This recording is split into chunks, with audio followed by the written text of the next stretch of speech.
wanted to ask on chapter 2.47, Karmanyavadikarasti ma phaleshu kadachana. Can you just elaborate the context of it? Maybe for... You will not be worried about the fruit of action. But this verse has been greatly misinterpreted to mean that you take up any kind of work, XYZ, and don't care about the result. But that's not going to be possible. I am jumping into the 18th chapter, Sarv Dharmanya Paritajya Mam Ekam Sharanam Bhaja. So can you explain this, because I think I am in wrong way of... So what's the way you perceive? So, सब कुछ छोड़कर कृष्ण की शरण में चले जाओ. And who is Krishna? Who is Krishna means I don't know. Whatever has been brought to you, told to you as a measure of dharma, that is not dharma at all. So you drop it and come to me. Drop the center of confusion, come to the center of clarity. Drop what the masses practice. Come to the direct route of self-realization. The only path is ignorance. The only punya.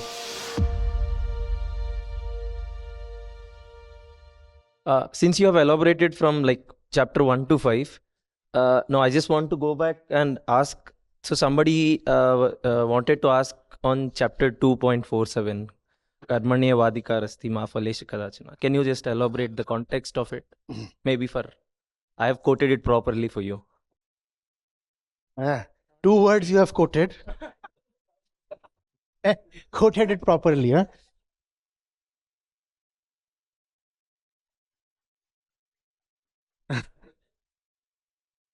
Yeah, that's part of the problem, the Sanskrit language. Not that the language is a problem, the fact that it's not a mainstream language today. It actually was never a mainstream language. Partly because it is difficult to master, and secondly because it was a matter of connivance that the language does not reach the masses. So there was a Sanskrit stream and there was the Prakrit stream. And the Prakrit stream later on became what we call as most of the Indian languages today. Not really the Dravidian languages, but to the north of the Narmada, the Vindhyas, even Marathi, to a great extent Bengali. They all owe a lot to Prakrit.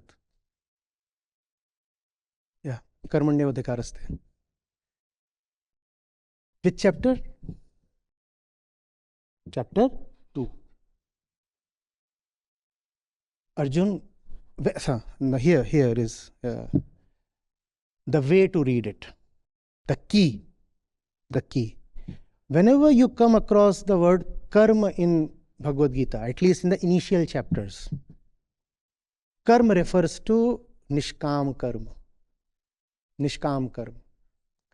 Whenever you come across the word gyan in Bhagavad Gita, it refers to atma gyan, self-knowledge. So karma would mean nishkam karma, gyan would mean atma gyan.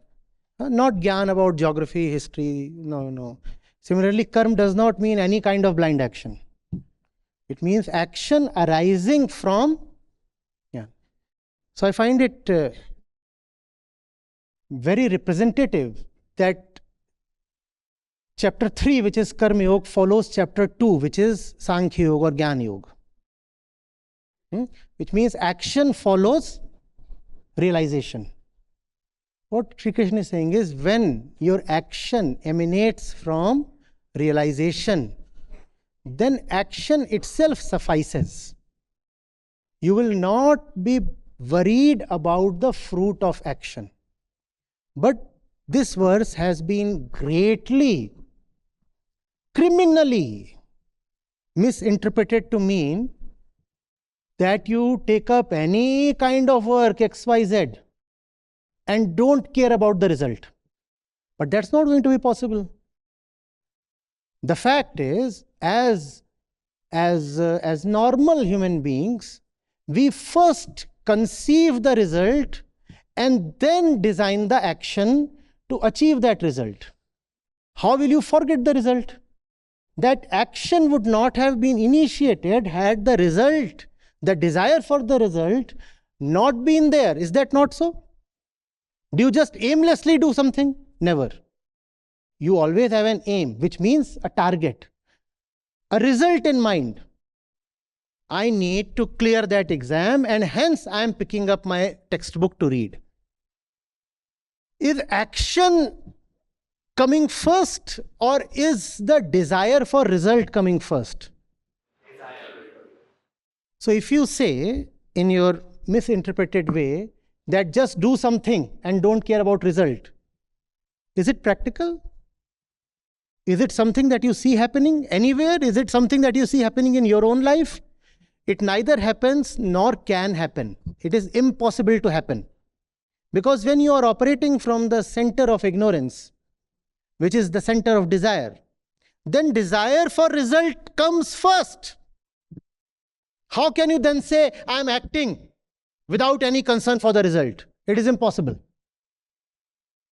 But that's what it has unfortunately come to mean. And people say, I am doing my nonsense without bothering for the result. You're eating so much. Are you carrying enough cash or card? No, karmanyeva dekaraste. Why should I bother about the result? You're smoking so much. What will happen? Sir, that which you are doing is a crime. The law will catch up with you. Karmanyeva dekaraste. What will happen tomorrow, we'll see. Do it, abhi. Let me ingratiate myself. Why worry about the results? This has become emblematic of consumerism. I will do, and whatever I do is for the sake of my desire. So I'll do whatever I feel like doing for the sake of my desire. And then Krishna is told, don't worry about the result. So why should I worry about the result? Why should I worry about the result? The fact is, when you are operating from the center of desire, you should worry about the result. The Upanishads say, Kritam smar, krato smar. Remember that the same thing you have done 1,000 times and remember the result. And if this that you are entering into right now is dimensionally the same as what you have previously done, how can the results be different? And you suffered last time, you will suffer this time as well. Give up all your nonsensical hope that this time is going to be different. You are only repeating what you have been doing all your life and what mankind has been doing over the centuries. And if everybody has suffered, you too will suffer operating from this center. But there is another center possible. And when you come from that center, then ma phaleshu kadachan. Then the desire for result doesn't occur at all. Why? Because the action itself is deeply joyful. Like when you are playing with your kid. Have you played with kids? Or nephew or niece or somebody at home? Or playing with your pet? What can your pet, does he pay you per hour for playing with him? You take your dog out for a walk. Huh? Do you get points for that? Do you understand this? There are actions. See, you don't take your dog out for a walk because of self-realization. It is just to, give some kind of a vague example. So don't punish me for that. Sir, do you still not see? Sir, it's right in front of you, sir. Do you still not see the limitation of Vedanta? See, if I do not see, then it's a great thing of fortune for me that you can see. I have succeeded. Right now, he needs to hear first before saying. No. You have asked many questions, sir. I want to give chance to others. Yes. Can we? So everyone is talking about the Gita slok. So I am jumping into the 18th chapter where he sarv dharmanya paritajya mam ekam sharanam bhaja. So can you explain this, because I think I am in wrong way of. What's the way you perceive? So सब कुछ छोड़कर कृष्ण की शरण में चले जाओ. And who is Krishna? Who is Krishna means I don't know. सब कुछ छोड़ने को नहीं है. सर्व धर्मानि परित्यज्य बोल. तो बता. मजा नहीं आता बैठ. I'm sorry. So, that which you take as your dharma is not your dharma, that is lok dharma. Arjun, that which you are taking as dharma is not dharma at all. All these are blind duties. Drop them. Whatever has been brought to you, told to you as a measure of dharma, that is not dharma at all. So you drop it and come to me. Where is it being stated? Right at the end. Me then means what me has expressed till the end, Bhagavad Gita. So drop all the other nonsense that you have been carrying and the nonsense that you expressed in chapter 1. Rather, now the Gita is coming to a closure. It's the last chapter. Listen to what I have told you. Drop the center of confusion, come to the center of clarity.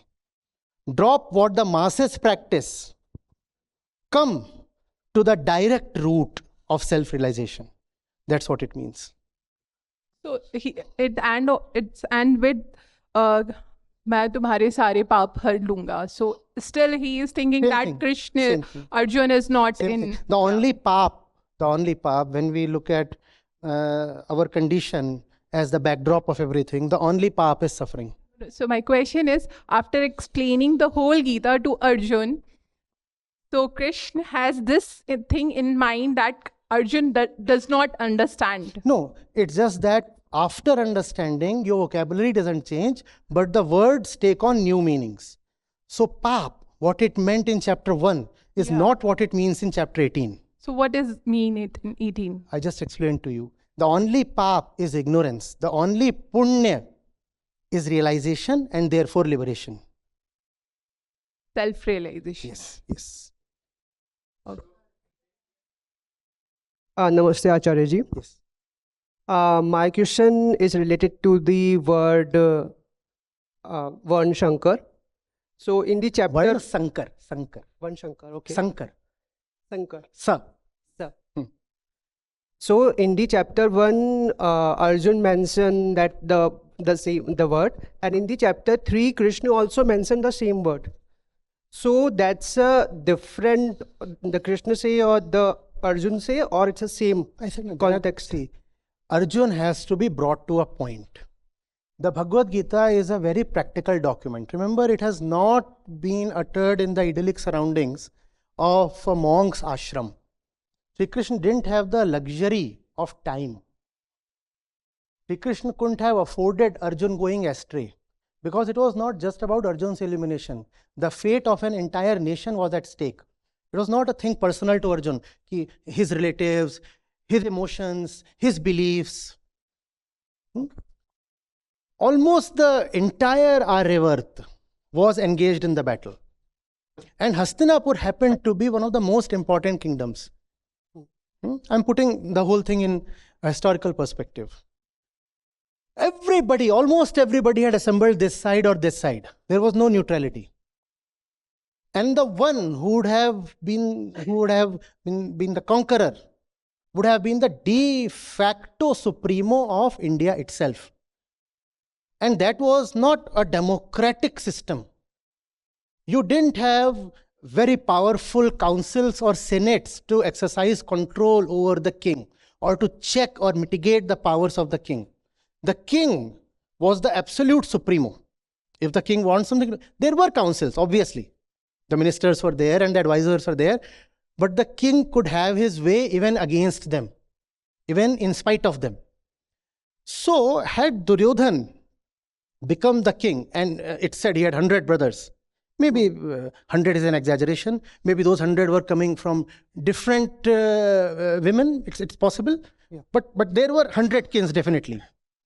We also know from the narrative that Duryodhan was not very respectful of the advice given to him by the 2 or 3 people who still had retained some sanity, Bhishma, Vidur, etc. He was not listening to them. He was not even listening to his father. No. The consequences of Duryodhan winning that battle would have been devastating for India itself. That's why it is called Mahabharata Yuddha. It's not given any small name. It was a battle for the destiny of this nation. And Sri Krishna couldn't have afforded a defeat. Therefore, the Gita very practically tries out everything. That's why you see 18 different kind of yogas. Don't you see what is happening there? Sri Krishna is trying out everything. Everything. And in that everything are included these three levels of explanations. Paramarthik, Vyavaharik, Pratibhasik. So the highest level is there. But the beauty of the Gita is there. You also have the Pratibhasik level so that you can appreciate the height of the Paramarthik level. You also see where the student is standing. You don't just witness the grandeur of the teacher. You also see the compassion of the teacher because the student is just so far away. And you realize what a Herculean task it is for any teacher. The teacher is standing there, sitting atop the skies. And the student is not at all ready to leave his earthly associations and ignorance. So what is the teacher then doing? Go to The teacher is climbing down. go to that level. The teacher, first of all, extends his arm. Come on, come on, come on, come on, come on. The student says, no, no, no, I'm all right here. This is my home. My relatives are all here. I'll not come to you. So out of his compassion, what does the teacher do? He says, fine, if you will not come up, Comes down. I'll come down. That's where you find these verses. These verses are a tribute to the compassion of the teacher, Sri Krishna. And that's how they must be understood. But without putting them in context, we start quoting them. And that's why there is so much confusion. Yeah. Thank you.